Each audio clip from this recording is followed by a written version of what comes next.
Entre a Bíblia e o jornal. Seja bem-vindo. Hoje o nosso assunto é Israel. Israel e o povo judeu. Afinal de contas, por que tanta notícia? Será que lá o que acontece é algo anormal? Ou será que o progresso, a ciência e a tradição de fé de Israel é algo fenomenal? Se você quiser entender, saber mais sobre Israel, o povo judeu, e aquilo que tem a ver com as páginas da Bíblia e com as notícias, hoje o assunto tá para lá de fenomenal. Você não pode perder entre a Bíblia e o jornal.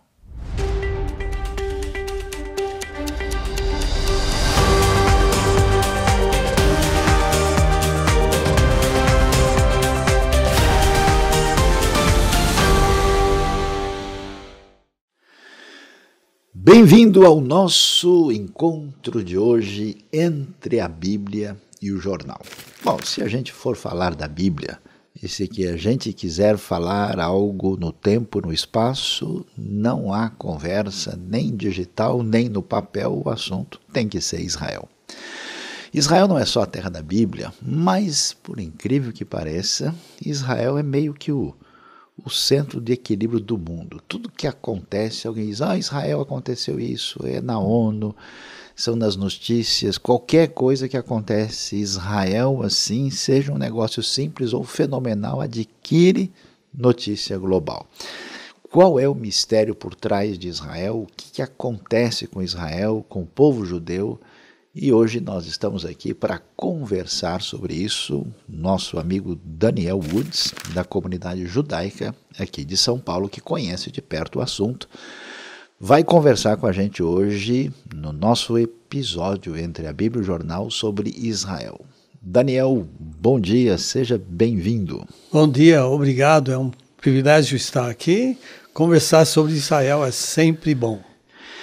Daniel, é interessante, a gente tem aí, né, depende da estatística, né, se for ver aí na ONU ou se for ver no Comitê Olímpico Internacional, a gente tem uns 200 países no mundo.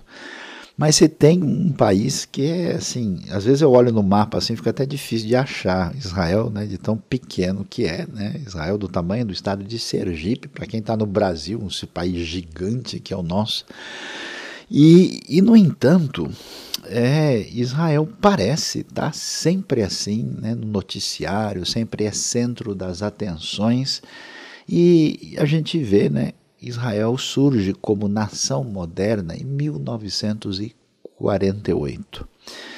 E eu já conversei com vários amigos judeus, né, também em Israel, e todo mundo sempre disse, olha, realmente era uma necessidade Israel surgir para o povo judeu. Como é que é isso? Como é que é essa história? Por exemplo, esses dias eu vi uma pessoa meio revoltada, meio fora, dizendo, Israel é um país pirata. Eu falei, mas como assim? Os piratas eram os ingleses no Caribe, né? Esse negócio, ou então outros europeus. Nunca ouvi falar de pirata na costa de Tel Aviv ali, né? Então, que história é essa? Israel surgiu ilegalmente? Israel surgiu assim por cima do muro? Alguém jogou? Como é que houve algum processo? Por que surgiu a necessidade de um país assim para o povo judeu? O povo judeu não estava tranquilo? Como é que é essa história? Explica aqui que a galera precisa saber como é que isso aconteceu. Nós olhamos o que é o judeu, quem é? E nós olhamos lá em Gênesis capítulo 12, onde Deus estabeleceu o judeu. Ele separou Abraão, falou, de ti eu vou fazer uma nação, e deu o propósito. Essa nação, este povo vai ser luz para o mundo, vai abençoar o mundo. Vocês vão demonstrar ao mundo a maneira que eu quero que o mundo viva, que vai ser bom. E dentro deste propósito, eu vou te dar uma terra. E Deus, então, foi quem estabeleceu Eretz, a terra, para os judeus. Então não é uma coisa só de agora. Essa coisa dos judeus já estavam lá há muito tempo antes. Exatamente. E desde então, nós enxergamos que Israel tem tido destaque, os judeus têm tido um destaque, muitas vezes, movimentos contra os judeus, vindo contra só por simplesmente serem judeus. É um ódio sem razão. E então nós vemos esse desenvolvimento pela história dentro da Bíblia e na história do mundo. Mas espera aí, você está dizendo assim que houve ódio contra os judeus, né? Mas isso é coisa do Hitler, né? Foram os nazistas.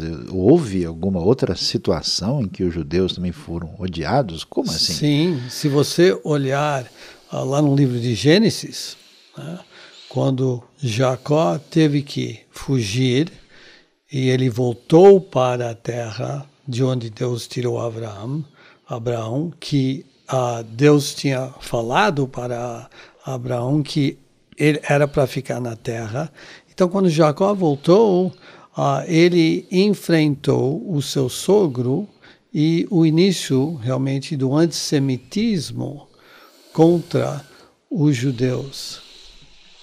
E daquele ponto em diante Começa nós vemos... com Labão, então. Com Labão, é. E nós vemos, então, o desenvolvimento disto. E se o povo de Israel, se o judeu foi separado por Deus para ser luz, para ser um exemplo ao mundo de como que deve viver, então nós sabemos que tem um inimigo que não quer que isto seja, que esta mensagem seja divulgada, e ele tem trabalhado desde então contra os judeus. Então, você falando sobre isso, nós estamos aqui na semana de Purim, né? Ou como dizem na pronúncia brasileira, de Purim, né? Esse episódio não tem uma coisa com essa atitude, será que eu posso criar uma palavra nova aqui, né, de judeofobia, né? Não existe um elemento antissemita nessa história? E a pergunta que eu faço para você é só na história do Purim ou na história judaica? Por que os judeus, independente dessa questão espiritual, Deus está, né, trabalhando, um povo para ser luz, existe uma oposição, por que tanta gente na história antiga tem essa atitude de hostilidade? Será que o judeu torce para o time errado? Será que o judeu tem alguma coisa assim esquisita? Por que, vamos dizer assim, essa fixação negativa? Bom, você mencionou Purim, né? E Purim é a história do livro de Esther na Bíblia. O que aconteceu lá? E o povo de Israel foi exilado da terra por causa de desobediência e se encontraram na Pérsia. E lá nós temos o relato sobre Mordecai, que estava criando a sua sobrinha, Esther, Hadassah, e que o rei teve uma festa e a esposa dele não queria dançar perante o povo, e então ele demitiu ela, alguns dizem que executou ela, e procurou uma nova rainha. E dentro deste relato, Esther brilhou perante os olhos dele e foi escolhida. E tinha um homem lá que era ministro do rei Ahasverosh, né, Ahasuerus, chamado Haman. E ele odiava os judeus. Ele era descendente de alguém chamado Amalek. E quando o povo de Israel saiu do Egito e estavam, depois de caminhar pelo deserto, eles estavam entrando na terra e Amalek os atacou. Foi o primeiro que veio e atacou covardemente atrás dos mais idosos, aqueles que estavam mais fracos. E desde então, Deus falou que Amalek era símbolo dos inimigos de Israel. E Haman, aquele ministro, muitos anos depois, era descendente dele. Que coisa. E ele tinha ódio dos judeus. E ele era um homem bem orgulhoso, e o rei tinha dado a ele o privilégio de todo mundo demonstrar honra para ele quando ele passava na rua, se agachar. E Mordecai, um judeu que adorava o único Deus, o Deus de Abraão, de Isaac e Jacó, ele não se inclinou. Então Haman começou a tramar contra ele e finalmente conseguiu convencer o rei a matar, aniquilar todos os judeus, adultos, crianças, todos na terra da Pérsia, num certo dia. E então, quando esse decreto saiu, Mordecai, que tinha instruído a Esther a não divulgar que ela era uma judia, dentro do palácio, ele foi para ela e falou, olha, nosso povo vai ser aniquilado. Então você precisa ir perante o rei. E naquela época não se ia perante o rei sem ser chamado. E ela então responde a ele, se eu for, ele não me chama, eu posso morrer.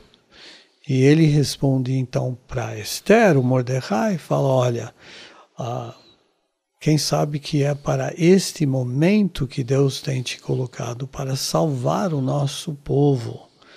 Então ela pede para que Mordecai e os judeus façam um jejum por 3 dias.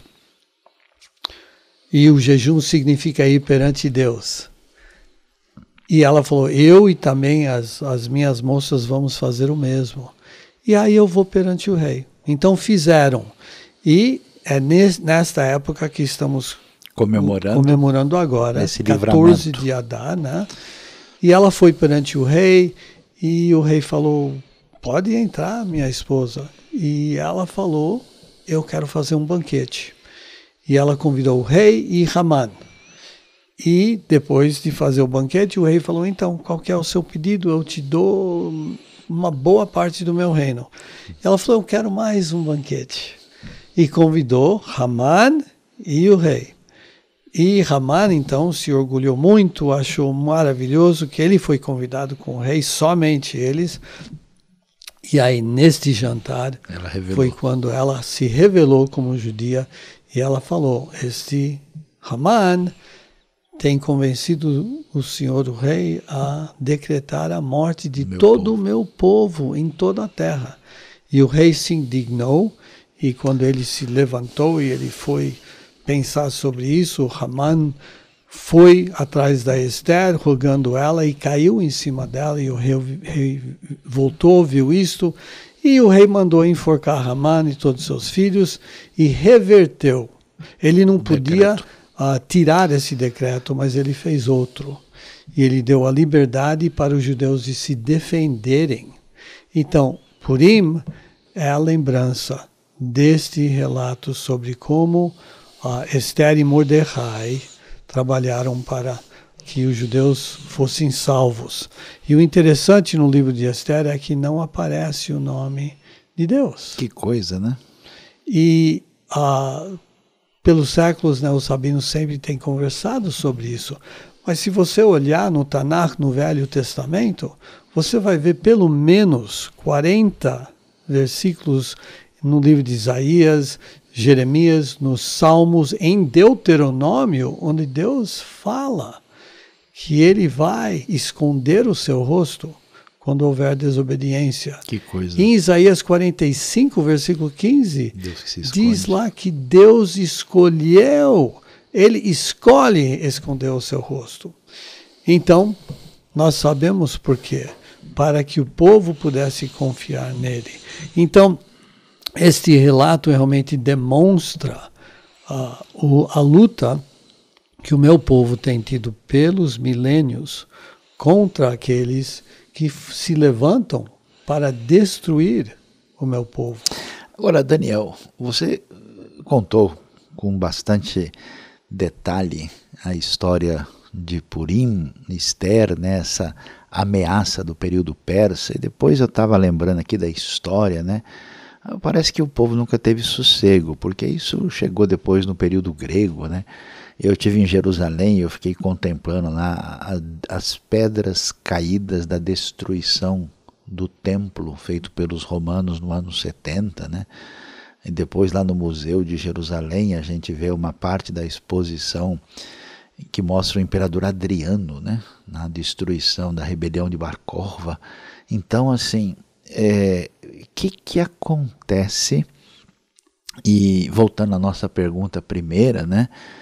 Essa situação de hostilidade, de preconceito ou racismo contra os judeus tem alguma coisa a ver com a formação do Estado de Israel? Ou isso é uma história só do passado e do nazismo? Como é que o ambiente dos judeus na Europa, por exemplo, nos últimos 2 séculos? Porque se você me falou uma vez que parece que a sua família tinha origem na Europa, sim, né? sim. E a vida era tranquila lá, os judeus eram abraçados, assim, o pessoal convidava para o café da manhã todo dia. Como é que era essa história? Não, inclusive, pelos milênios nós vemos aonde os judeus moravam, sempre fomos taxados, sempre fomos perseguidos. Minha família, o meu avô, morava em Belarus, que era chamado Rússia Branca. E se você já viu o Violonista no Telhado, filme famoso. Né, leu, foi no Shtetl que ele morava, né, nessas vilinhas. E eles eram perseguidos. Então, ele, com a sua mãe, conseguiram fugir e foram para os Estados Unidos, para o Brooklyn. Minha avó, mesma coisa na Hungria. E chegaram nos Estados Unidos e foram perseguidos, perderam suas terras. E minha avó era de uma cidade na Hungria chamada Abu Zanto, e todos os judeus de lá foram levados para Auschwitz e mortos. Eles saíram antes disso, então?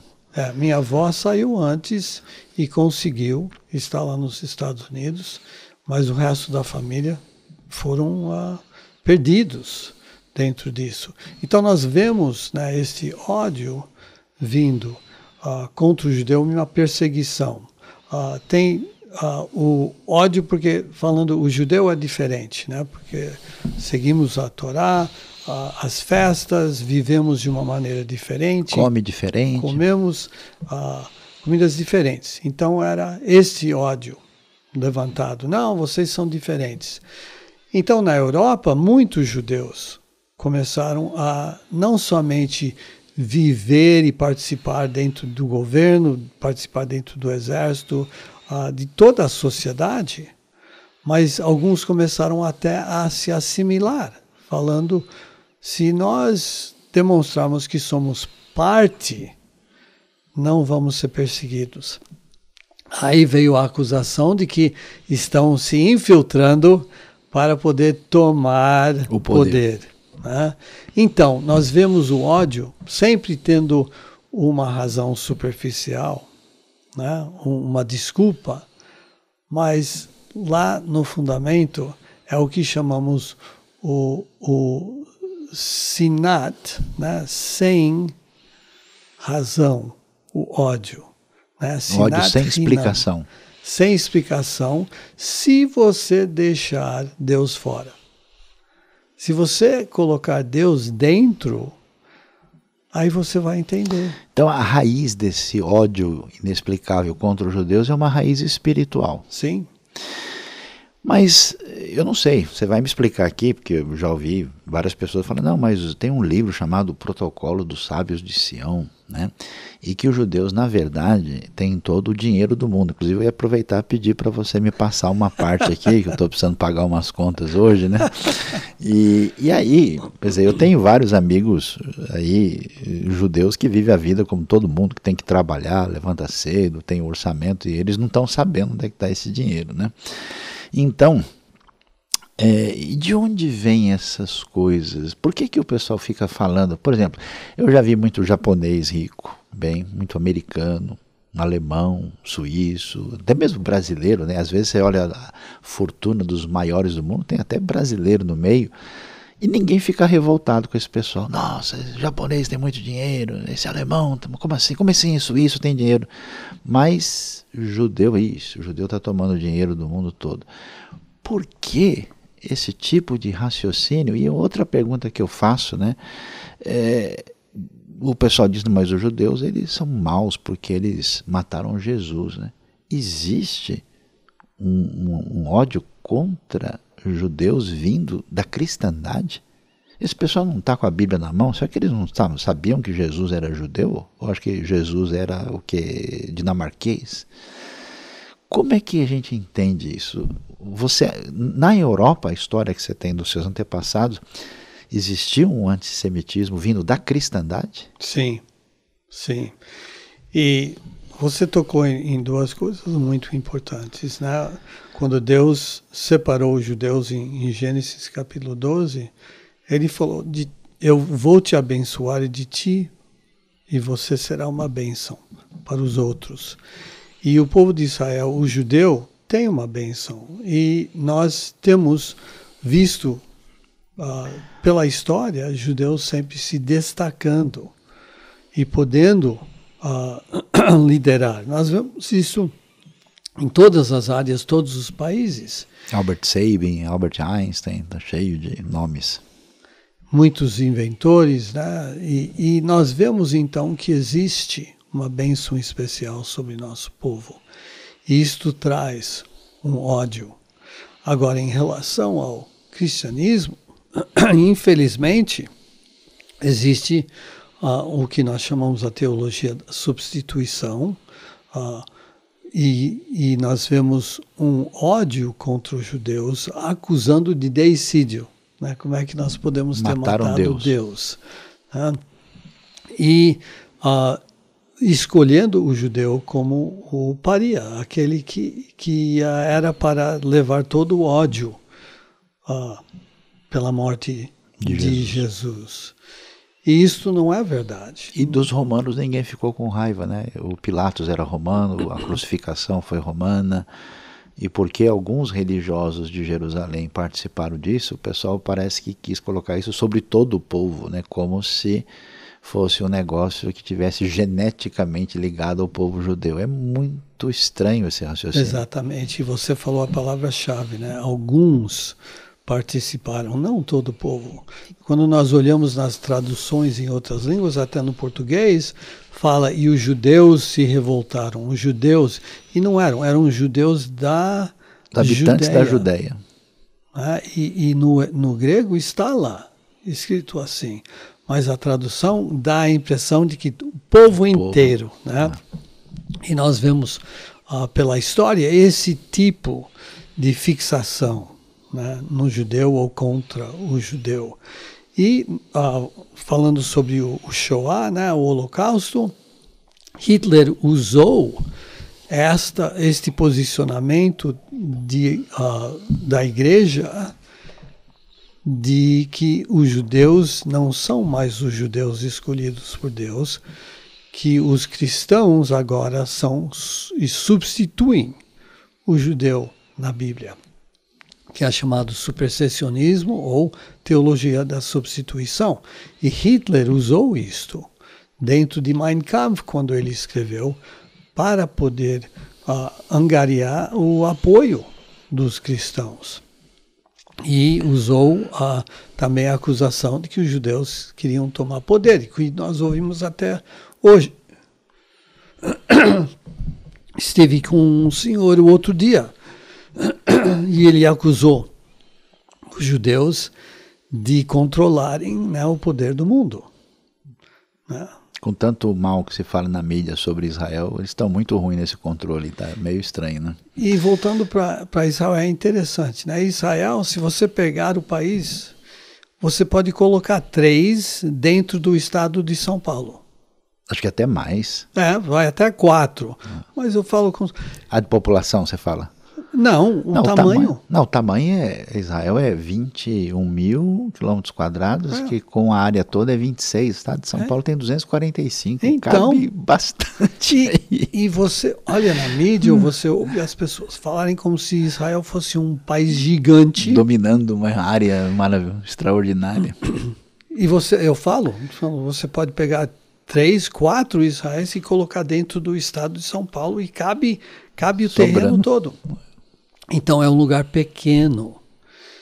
E como é que foi esse surgimento do Estado? Quem foi? Falaram do Theodor Herzl, é isso mesmo? Herzl escreveu, né, o Judenstaat, né, onde ele tinha o sonho de que seria mais ou menos um país alemão, europeu, né, E nós sabemos que os fundadores de Israel moderno eram judeus da Europa, leste europeu, então eles trouxeram consigo. E eu não sei se você sabe, mas muitos pode ser que teve um voto sobre qual seria a língua falada em Israel.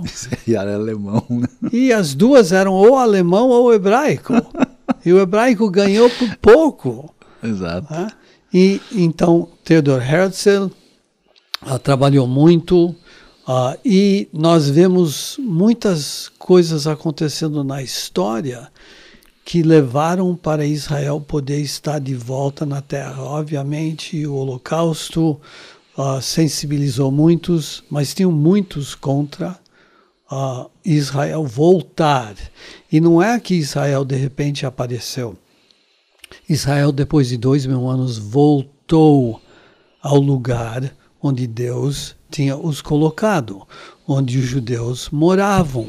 Mas nunca deixou de haver judeus lá, sempre houve. Mesmo quando Israel foi formado como Estado, eu estava lendo, acho que 1/3 da população já era de judeus. Sim, sim, nunca saíram, mas a maioria estava fora.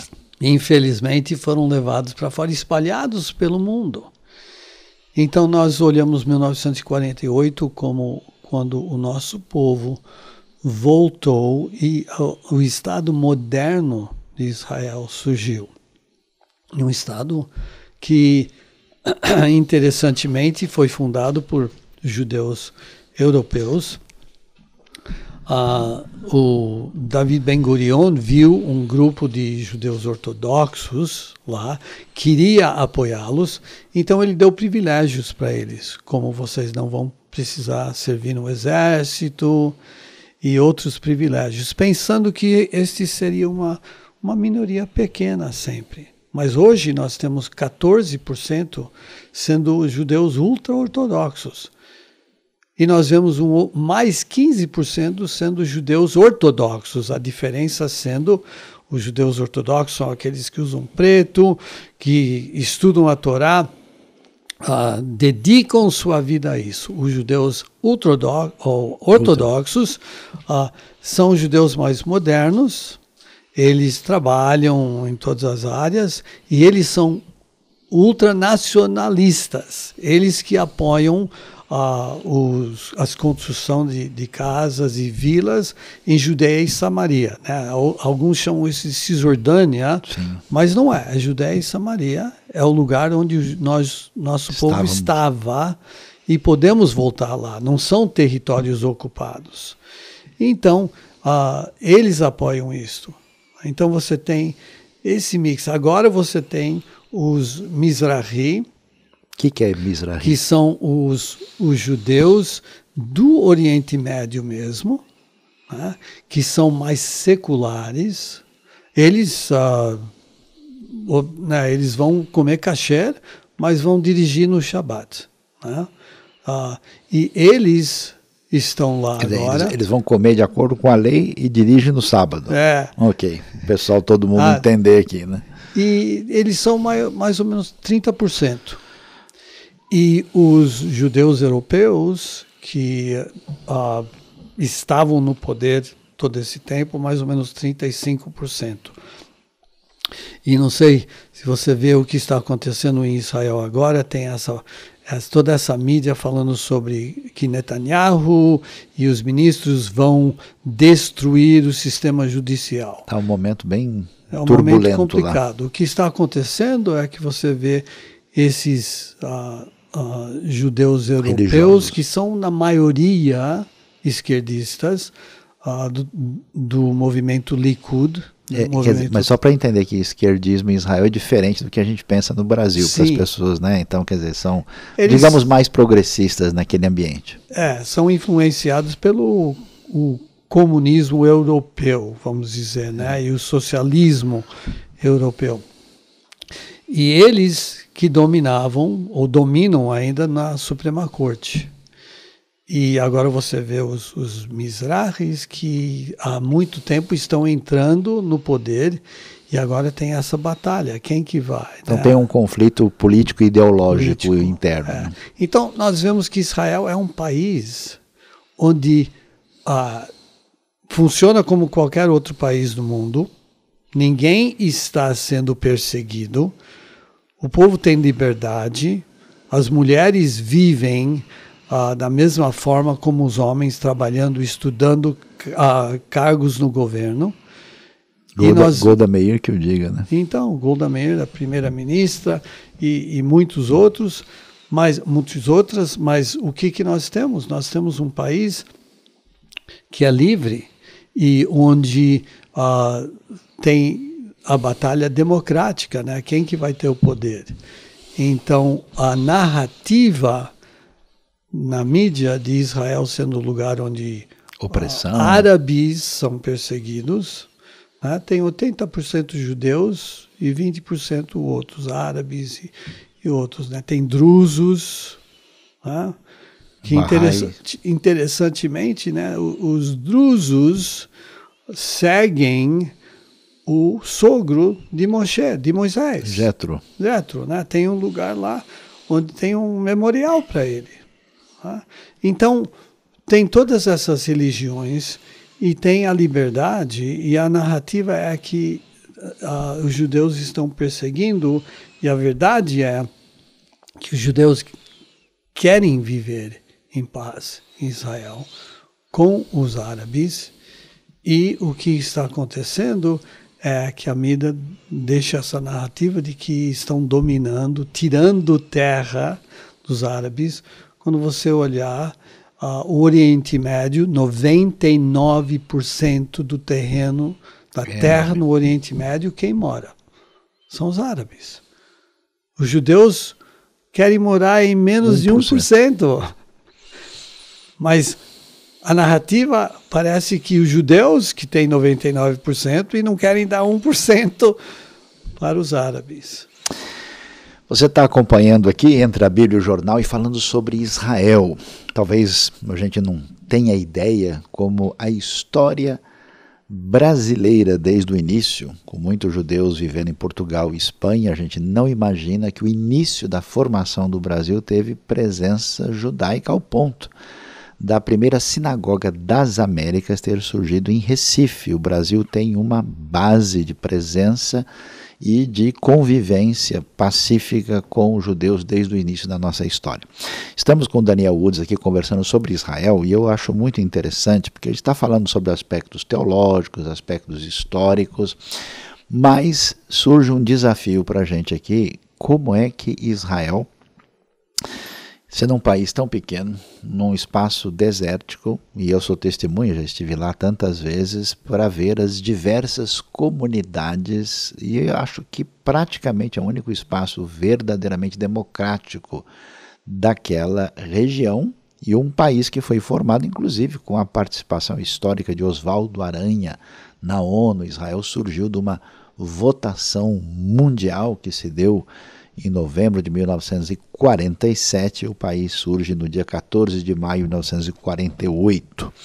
Então, o Daniel, voltando aqui a conversar sobre este assunto, como é que pode isso? Eu estive na Universidade Hebraica de Jerusalém, e olha que coisa, eu tinha almoçado no dia anterior e saboreei um excelente tomate cereja, junto com um pimentão ali gostoso, recheado, amarelo. Quando eu cheguei na Universidade Hebraica de Jerusalém, adivinha só, o pessoal falou: sabe o tomate cereja? Sabe o pimentão de cores diferentes? Foi criado aqui na universidade. E eles me falaram, né? Aliás, o Einstein fez parte da formação da Universidade Hebraica antes do Estado de Israel ter surgido, né? Mas ele foi até convidado para ser presidente de Israel, né? E a pergunta é essa, né? Israel, de fato, é um espaço de progresso, desenvolvimento e tecnologia. Eu vi esses dias que Israel agora ultrapassou em renda per capita o Japão, a França e o Reino Unido. Então a pergunta é: o que acontece? Eu estou começando a ficar com inveja dos judeus, não sei se você permite, né? Como é que pode, o que acontece? Um dia desses, alguém me falou: Sayão, qual é a opinião do judeu a esse assunto? Eu não sabia nem o que responder, que você vai me dizer se é verdade ou não. diz que onde há 2 judeus reunidos, há pelo menos 7 opiniões diferentes, né? E a última vez que eu cheguei lá, desci em Tel Aviv, alguém me disse, você sabe que aqui em Israel se falam 102 línguas, com judeus vindo de toda parte do mundo, e a minoria que você falou aí dos drusos, dos Bahá'í, tem refugiados africanos, tem minoria cristã, tem xerqueses, tem judeu de tudo quanto é tipo. Como é que esse pessoal, com essa diversidade, consegue produzir? O que existe? Agora vamos falar no outro assunto aqui, né? O que existe nessa sabedoria que vem da Bíblia, da tradição judaica, que valoriza certas coisas? Até eu me pergunto, às vezes o pessoal fala, você não é a favor dos outros ambientes ali do Oriente Médio, dos árabes, dos palestinos? Eu falei, não é questão da gente ser a favor deles ou não, mas é que existe em alguns deles, infelizmente, uma mentalidade que parece que piora a vida das pessoas. Em Israel tem uma mentalidade que parece que faz. Eu vi, na universidade, eu vi moças muçulmanas estudando lá, e quando me contaram a história antes, olha, Israel, eles estão... Dava a impressão que os judeus estavam batendo nos árabes na rua, né? E, na verdade, eu estava lá com um amigo muçulmano, do lado de uma guia judia, trabalhando juntos, e a gente comendo falafel. Então, me explica, como é que é essa cabeça? Israel, de fato, é democracia? Israel, a pessoa pode ser cristão, pode ser muçulmano, existe liberdade? Qual é o valor da liberdade, da educação, do progresso na cabeça judaica? Sim, Israel é uma democracia, tem a liberdade, e isso tudo vem da Torá, da revelação de Deus para o povo, de como que Deus queria que o ser humano vivesse, o que seria bom. Mas a Torá só não prende a gente com um monte de mandamentos, não pode isso, não pode aquilo? Inclusive, a primeira lei trabalhista veio da onde? Da Torá. Mas onde? Como é que o é Shabat. Isso? Olha só. O 7º dia. Descanso. Ninguém descansava antes. Ninguém tratava seus trabalhadores, escravos, com um dia de descanso.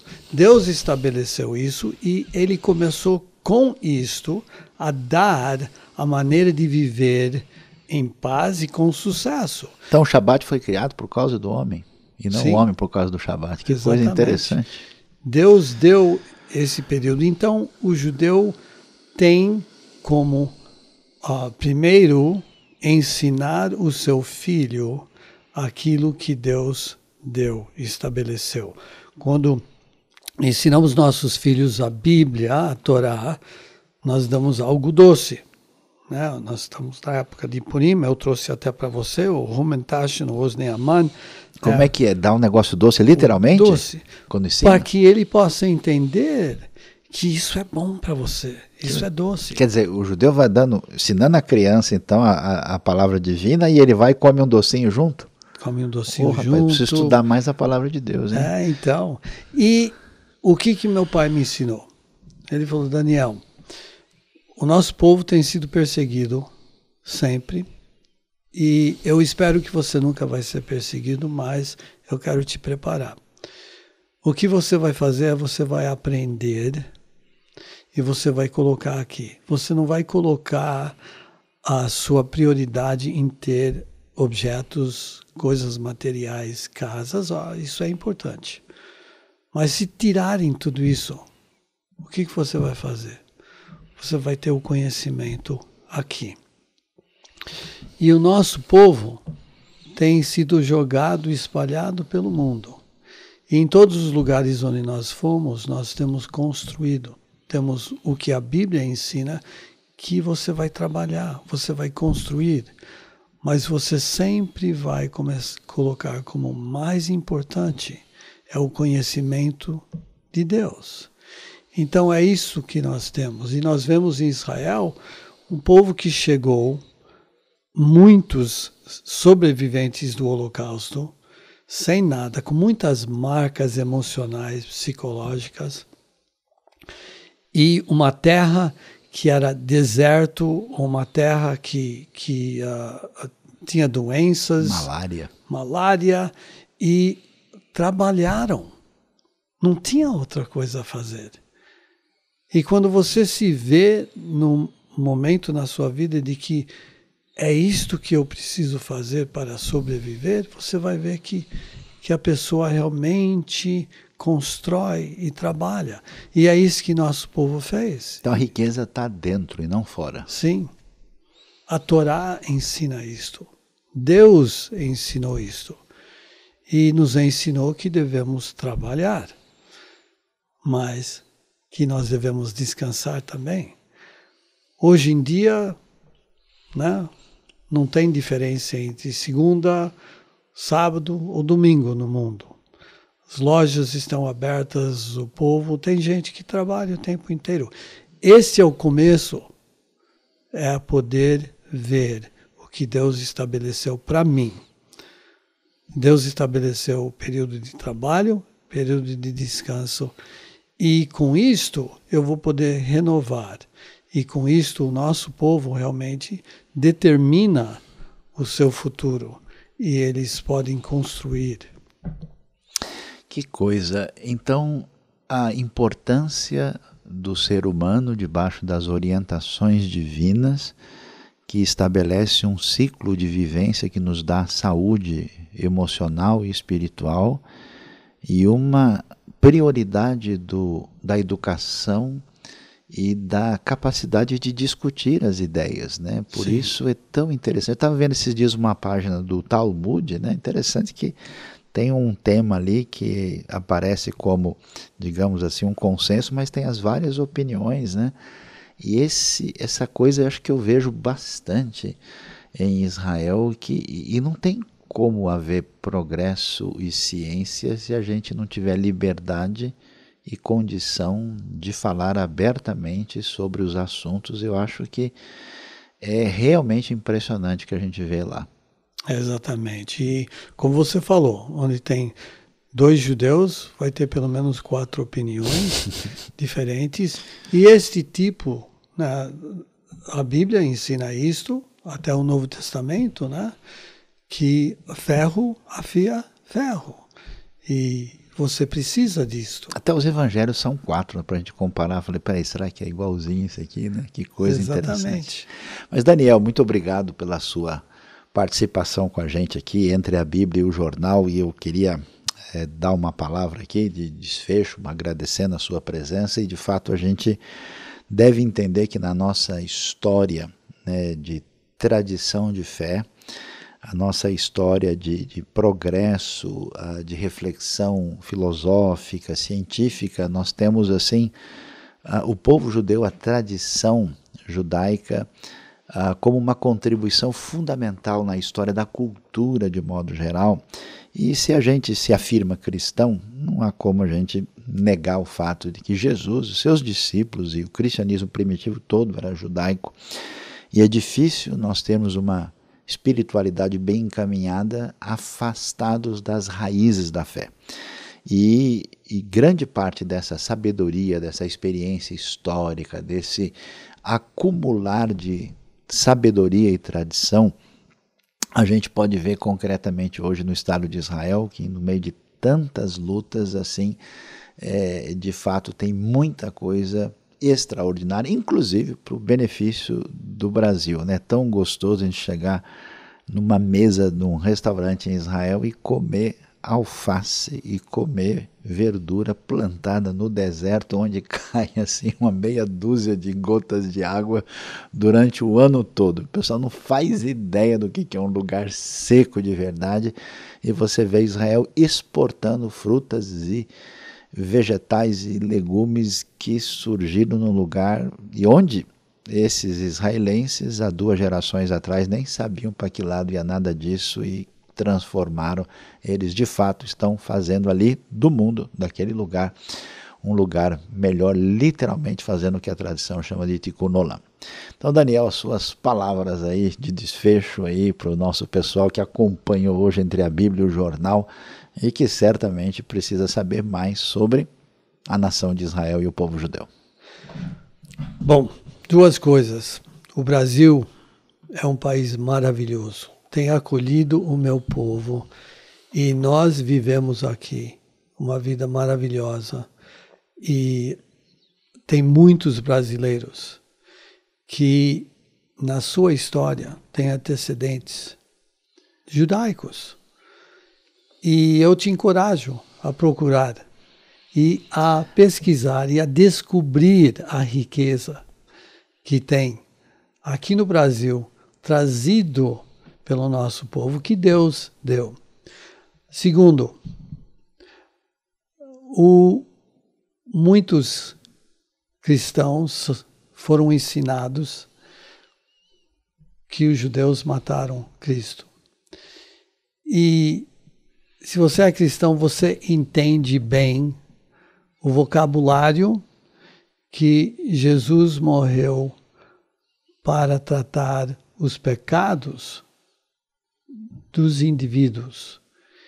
E nós sabemos que se foi o plano de Deus para que este sacrifício tratasse os pecados, então não foram judeus, não foram gentios, mas foi o pecado da humanidade que colocou o Salvador, Jesus, que todos os cristãos seguem, para dar a sua vida. Então, de uma vez e por todas, os judeus não são culpados, o pecado da humanidade é. Muito obrigado, Daniel. Obrigado você que esteve em sintonia com a gente e pôde mais uma vez aí entrar nesse papo gostoso, nessa conversa fenomenal entre a Bíblia e o jornal.